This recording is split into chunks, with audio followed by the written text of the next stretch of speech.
저는 일개 역사학자들의 그런 시선으로 이거를 평가하고 판단하지 않아요. 지금 대한민국의 역사학자들 다 바보가 아니란 말이죠. 프로파일러의 그 판단으로 평가하기 때문에 그 많은 연구 성과와 또 중국 내에 있었던 그 많은 연구 성과를 무시하기에는 분명히 문제가 있기 때문에 고구려와 백제가 더욱더 강성하고 더욱더 괴물이면 괴물일수록 여기에서 평양으로 수도를 옮겨요. 고구려와 백제가 100만이라고 표현한 겁니다. 지금이다 이렇게 되면 저놓고 먼저 선방 쳐버려. 중국에 왜? 지금 쳐야 되거든.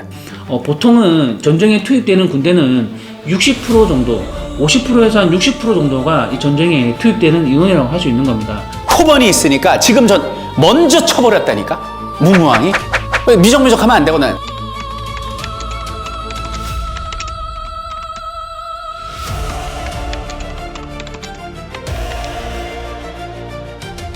역사 맛집에 오신 것을 환영하고요. 오늘도 특별 기획을 준비해봤습니다. 이번에는 많은 분들이 인용을 하고 있는 제치원 열전에 대해서 이제 풀어드리도록 할 건데요. 고구려와 백제가 한반도에 갇혀있는 그렇게 작은 나라가 아니었다라는 것을 설명하기 위해서 제치원 열전의 100만 간병설에 대해서 많이 인용을 하는데, 어떤 근거를 사용할 때 그 주장과 모순되지 않는 그런 근거라던가 그런 증거를 제시를 해야 이제 반격을 받지 않는 것이고 그 주장에 힘이 실리는 겁니다. 이러한 부분들을 전혀 고려하지 않고 그 100만 강병설을 이제 가지고 오다 보니까 그 순간부터 이 주장이 그 논리가 미끄러지게 되는 거거든요. 채치원이 당나라에게 그 황소의 난에 대해서 잘 진압을 했냐 이런 안부의 글도 전하기도 하지만, 당시 신라 같은 경우도 9세기 후반에 원종의 애노의 난이라는 도적대들이 들끓고 하다 보니까 신라의 사신들이 당나라에 못 가기 때문에 당나라의 공권력을 빌려가지고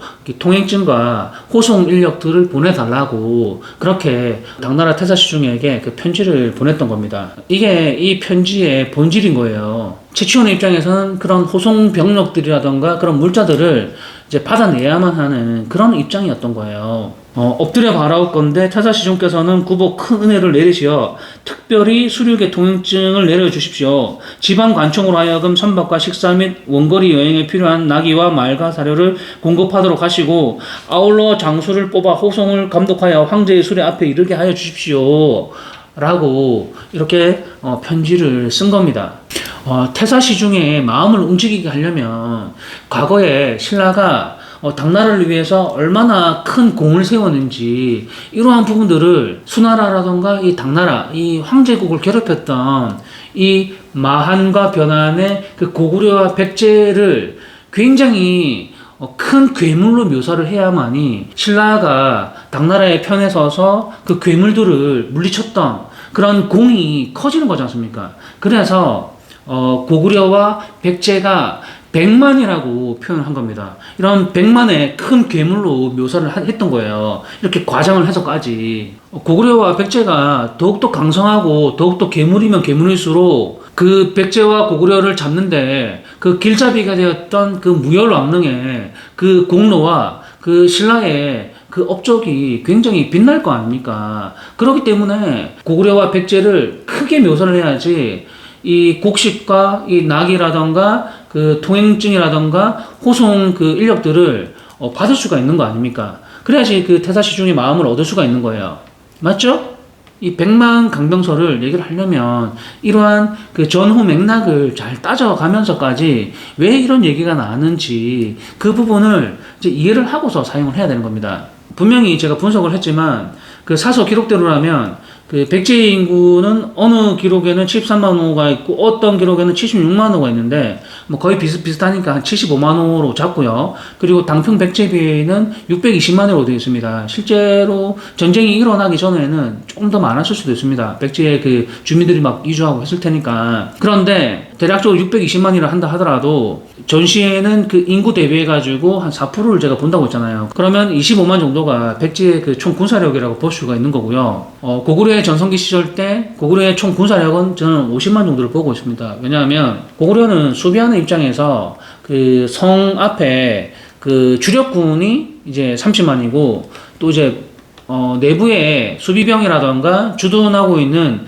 그 수도에 주둔하고 있는 그런 군들이 최소한 20만은 있어야 되는 거거든요. 그렇기 때문에 보통은 전쟁에 투입되는 군대는 60% 정도, 50%에서 한 60% 정도가 이 전쟁에 투입되는 인원이라고 할 수 있는 겁니다. 고구려가 전투에 투입됐던 인원이 총 30만 정도 되거든요. 그 영계소문이 끌고 왔던 그 군사도 15만, 뭐 20만 정도 되고, 그러다 보니까 그 뒤에 배치되어 있는 그 군사들은 한 20만 정도를 잡아야 되는 거예요. 그래서 고구려의 총 군사력은 50만 정도가 되는 겁니다.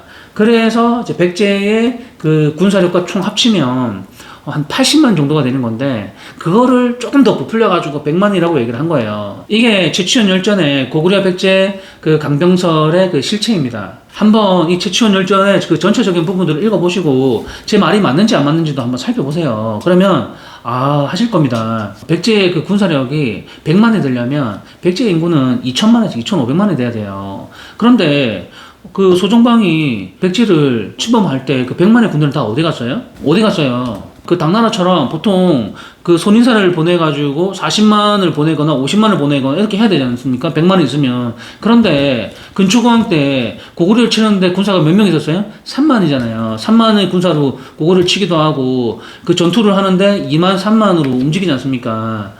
그러면 100만이라는 얘기 자체가 말이 안 되는 근거 없는 얘기인 거예요. 그래서 제가 근거 없는 얘기다, 구라다라고 얘기를 하니까 저를 조롱하듯이 최치원 열전에 뭐 100만 군사가 뭐 침범했다라고 하는 게 있는데 크크크크 하면서 뭐 저를 조롱하듯이 댓글 달지 않습니까? 최치원 열전에 이런 내용도 모르느냐 이런 식으로. 그거 저기 어디 그 유튜버들이 하는 얘기들을 보고서 그대로 인용해가지고 저한테 얘기를 하는 거지 않습니까? 그래도 사실 입증이라던가 수사라던가 이런 증거 법칙이라던가 이런 부분들을 전문으로 업으로 하고 있는 전문 직업군이지 않습니까? 그리고 이런 일들을 수십 년을 해온 사람이잖아요.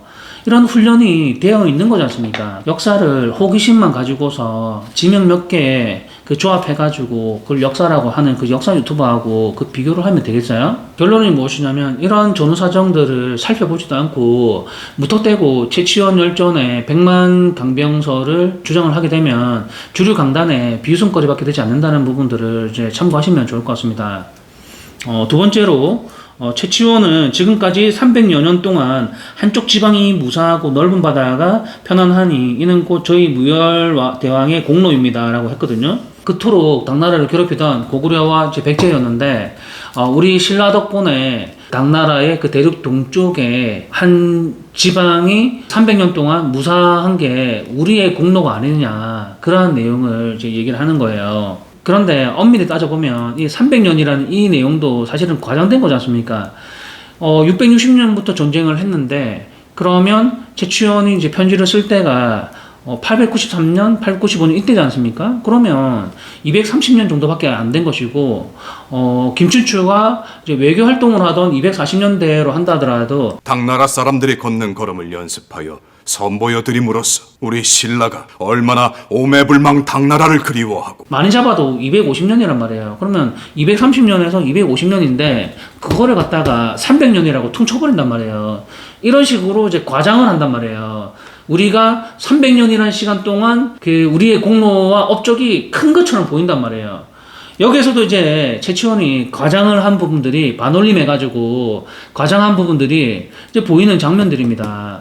지금으로부터 한 35년 전이었나? 우리 국사 선생이 이런 얘기를 한 적이 있는데요. 당기 4325년 뭐 이때를 가지고서 반만년이라고 얘기를 하는 거예요. 반만년. 왜 반만년이라고 사용을 하냐면 그 만년이라는 그 만이라는 얘기를 넣으면 굉장히 역사가 오래되고 커 보이지 않습니까? 그렇기 때문에 만년의 반이라는 그 단어를 사용해 가지고 역사가 굉장히 이제 큰 것처럼 이제 묘사를 하고 이제 표현을 한다 이 얘기거든요. 그런데 반만년이라는 용어를 방송에서도 많이 사용을 했던 그런 용어입니다. 그런데 또 따져놓고 보면 반만년은 5천년인데 5천년이 안 되지 않습니까? 그럼에도 이제 반올림해가지고 반만년이라고 그렇게 표현을 했던 거예요. 이런 원리라고 생각하면 되는 겁니다. 당나라의 신하국 사람으로서 당제국의 실로복을 입는 것은 당연한 것이 아니겠사옵니까? 최치원 열전에서도 많은 정보를 얻을 수가 있었습니다. 제가 지난 시간에 그 무열 왕릉 김춘추 때부터 그 신라는 당나라의 속국으로 전락을 했다라는 얘기를 했고, 그 얘기는 한 3년 동안 계속 해왔었는데 신라는 당 제국의 신하이며 영원한 충성을 맹세하기 위하여 온 것이옵니다. 이 제치원 열전에서도 그런 부분들을 이제 보충 근거들이 계속해서 있더라고요. 그게 무엇이냐면 신라로 돌아와 지방관이 되다 885년 나이가 28세에 이르자 돌아가 분모를 뵐 뜻이 있었다. 희종이 이를 알고 광계 원년 885년에 그로 하여금 조선을 가지고 사신으로 가도록 하였다. 치원은 스스로 당나라 유학에서 얻은 것이 많아 신라에 왔을 때 자신의 뜻을 행하고자 하였으나 신라가 쇠퇴하는 말기여서 의심과 시기가 많아 받아들이지 못하고 나가서 대산군 태수가 되었다. 당나라에서 근무를 할 때 당나라에서도 황소의 난 때문에 나라가 어지러웠는데 신라에 와보니 신라도 이렇게 어지러운 나라가 되었다, 이런 얘기거든요. 제가 여기서 의구심이 드는 게 무엇이냐면 신라가 한반도에서 독립국 신라라고 한다면 제치원이 이제 대륙의 당나라로 유학을 이제 갔다고 하지 않습니까? 유학을 갔다면 졸업을 하고 나면 다시 한반도 신라로 돌아와가지고 여기서 과거 급제를 하는 게 그게 맞는 거거든요. 그런데 유학을 가서 당나라에서 이제 과거를 급제를 하고 공무원이 된단 말이죠.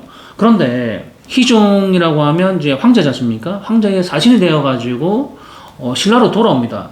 그런데 독립국인데 신라로 돌아와서 아무런 시험도 치르지 않고 바로 여러 가지 벼슬을 하게 돼요. 이러한 부분들이 너무나 이상하고 의구심이 든단 말이에요. 왜냐하면 제가 분명히 지난 시간에 뭐라고 했죠? 그 문무왕이 서린계에게 편지를 보내면서 문무왕이 이제 자백을 하는 부분들이 있었지 않습니까?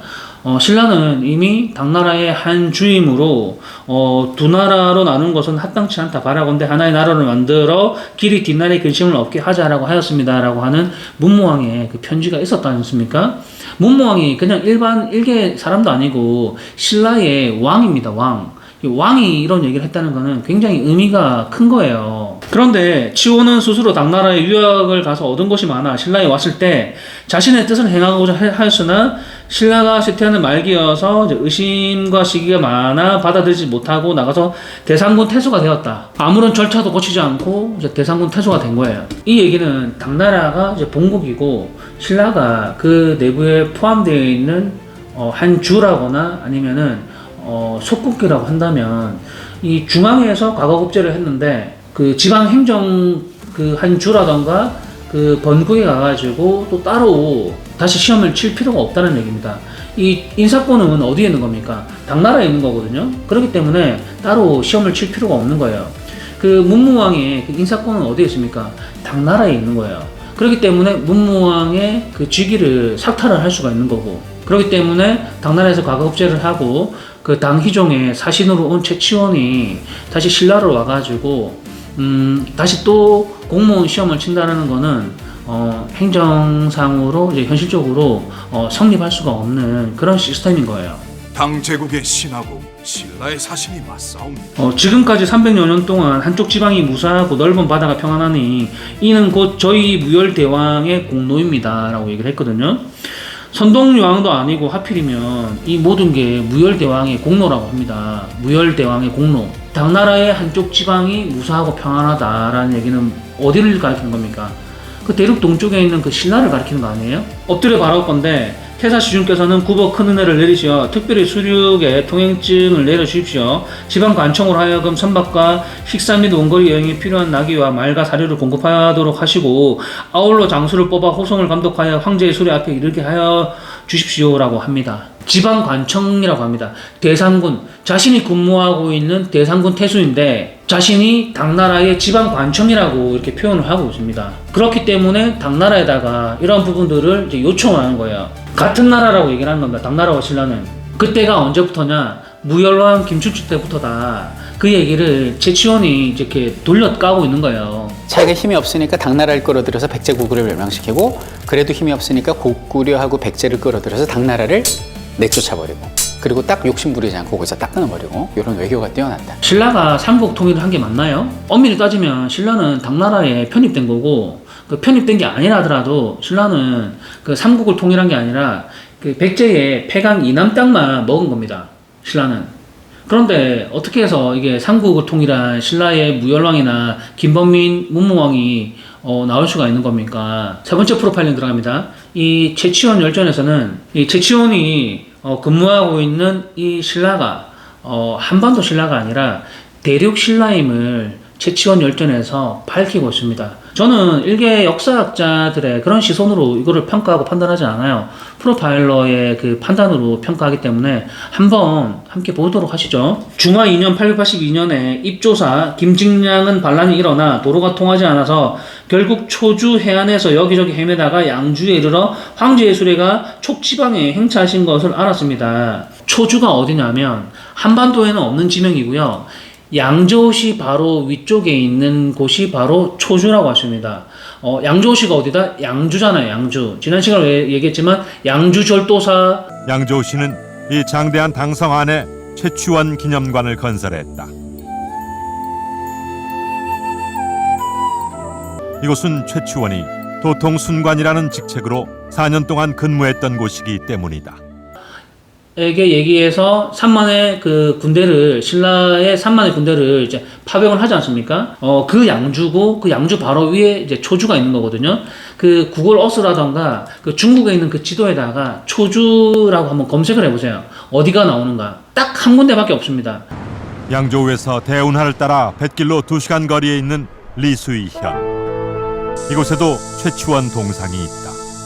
리수이현은 최치원이 관리로서 첫 번째 발령을 받았던 곳이다. 동상 아래 비석에는 신라인 최치원이 리수이현의 현위였음을 밝히고 있다. 이 얘기를 할 때는 이 시기가 언제냐면 최치원이 당나라에서 근무를 할 때가 아니라 당나라에서 이제 신라로 돌아와서 하는 얘기이기 때문에 지금 최치원은 신라에 있는 겁니다. 신라. 그렇기 때문에 양조라든가 이제 초주라는 얘기를 했다는 것은 뭐냐면 최치원은 지금 신라로 돌아왔고 그 위치가 어디냐면 초주와 양주 그 대륙 쪽에 있다는 얘기를 지금 최치원이 밝히고 있는 겁니다. 한반도가 아니라는 부분을 밝히고 있는 거예요. 매서성 기벌포에서 한판 붙고 서린기까지 내쫓은 거예요. 얼마나 외교술이 뛰어나 문무왕이. 최치원 열전에 대해서 많은 정보가 나왔습니다. 최치원 열전에서 고구려 백제, 전성기 강병, 백만설 이 부분의 실체에 대해서도 알게 되었고, 그리고 백제의 영토와 신라의 영토가 어디였는지 이 부분에 대해서도 최치원의 자백을 통해서 그 편지를 통해서 알게 되었습니다. 그리고 신라는 초주와 양주 이쪽에 이제 신라의 본토가 있었다라는 부분을 이제 확인을 한 거예요. 그래서 어떤 역사 유튜버들을 보면 하남 저기 밑에까지 그 백제의 영토라고 그 지도로 그려놓고서 주장하는 그런 그 역사 유튜버가 있던데, 사실 역사 유튜버라고 얘기하기도 좀 민망하거든요. 자의적으로 해석해가지고 그 지도를 그려놓고서 그 잘 모르는 일반 우리 국민들에게 그렇게 전달하고 하는 거는 역사 발전에 아무런 도움이 되지 않고요. 이거는 우리 역사 발전에 정말 해를 끼치는 해악의 행위인 겁니다. 유민들을 하남으로 옮겼다고 해가지고 그 지역에 백제의 마을이 발견되고 고구려 마을이 발견되고 고려의 마을이 발견되고 해가지고 그 지역이 백제의 영토가 아니란 거예요. 그리고 고구려의 영토도 아닌 것이고, 그리고 뭐 강소성에 뭐 목론보탑이 발견됐다고 해가지고 거기가 뭐 고구려 영토하고 연관됐다고 얘기하는데, 그러면 연개소문이 그 백제의 영토를 꿰뚫어가지고 그렇게 왔다는 얘기 아닙니까? 맞죠? 말을 타고서 왔다는 얘기가 되는데, 이런 얘기를 하면 제 입만 지저분해지고 하기 때문에 더 이상 얘기를 안 하는 게 좋을 것 같습니다. 아무튼 오늘 그 최치원 열전에 대해서 한번 살펴봤는데 많은 도움이 되신 것 같습니까? 다음 시간에도 여러분들께 따끈따끈한 그런 정보들을 이제 전달을 드릴 것이기 때문에 구독과 알림 설정해 주시고 다음 영상 기다리시면 좋을 것 같습니다. 긴 시간 시청해 주셔서 감사하고요. 다음 시간에 뵙도록 하겠습니다.